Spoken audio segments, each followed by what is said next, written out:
LSU head coach Lane Kiffin, is he a villain or is he a visionary?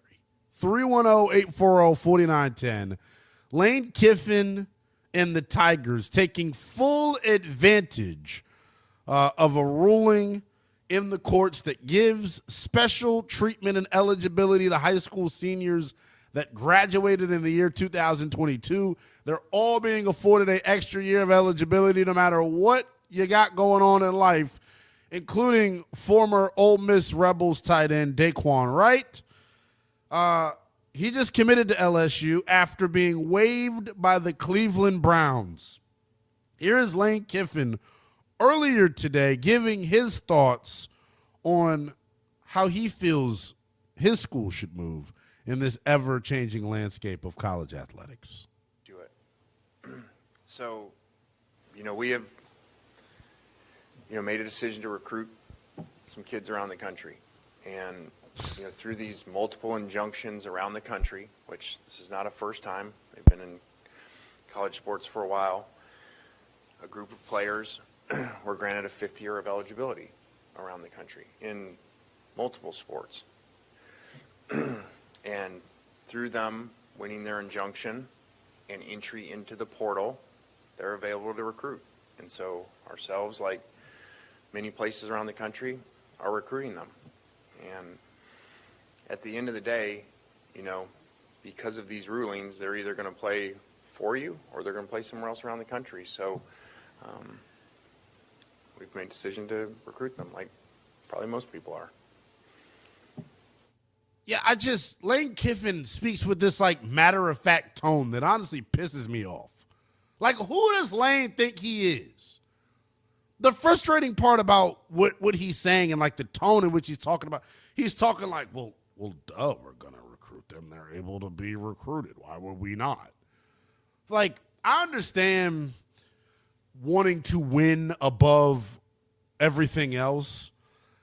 But, man, when you're a coach in a sports league that lacks integrity, that lacks rules, that lacks structure, I don't give you as much credit as maybe you would deserve for being a winner in that league or in that sport.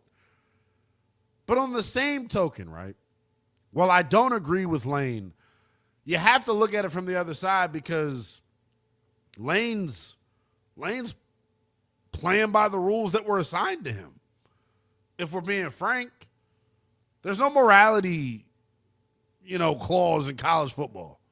Lane is playing by the rules that were set for him. And when you look at it from that vantage point, that's where we ask the question, well, is he a visionary? Is he a visionary for not giving a rat's ass what anybody else thinks about him? That's probably the only thing I like about Lane Kiffin.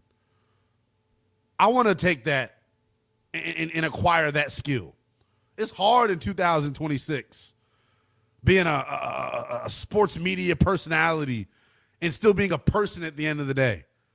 I get berated in my messages, called all types of names, racial slurs, etc. But that's what comes with the territory, right? That is what comes with the territory.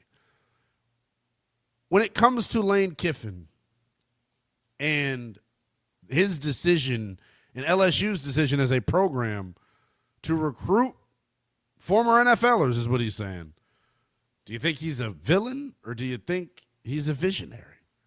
310-840-4910 is the number. I want you all to line up on the phones with this because I'm fascinated by it. You heard Lane Kiffin's perspective. If you're just now joining us, you haven't heard the perspective of one Dan Lanning. Here is the Oregon head coach giving his thoughts on the new eligibility rules in college football. Your thoughts just on guys coming from the NFL back to college. I know you guys aren't really interested in the 5-for-5, but just the state of college athletics right now from every sport, just seems like who's eligible. You don't really know. What's your feelings on that? Yeah, I think there's a lot of negatives that are involved around this. One, once you go to the NFL, to me, you're in the NFL. You don't get the opportunity to come back. Two, most of us have built our rosters, and you have a limited roster limit now. So if you invited somebody back to your team, that means you're kicking somebody else off your team, right, to match your roster limits. I don't think that's fair to the players that worked all summer, all spring, and put themselves in position to be ready to work for a team. to have somebody come back. But ultimately, it used to be once you had an agent or once you went and did the combine or once you went to all those things qualified as you are no longer an amateur, you're a professional now once you declared for the draft. So to let any of those players come back, fair or unfair to them, it's unfair to the sport. And I think it's unfair to the players that are on current teams, for those guys to be coming back. The strongest point of Dan Lanning's argument, I agree with most of it and all of it really, is what he said at the end there about the roster restrictions. And you're now taking an opportunity away from somebody who's been a part of your program all spring and all summer for a dude that was just in the National Football League. Not a good look, but Lane Kiffin doesn't really give a damn.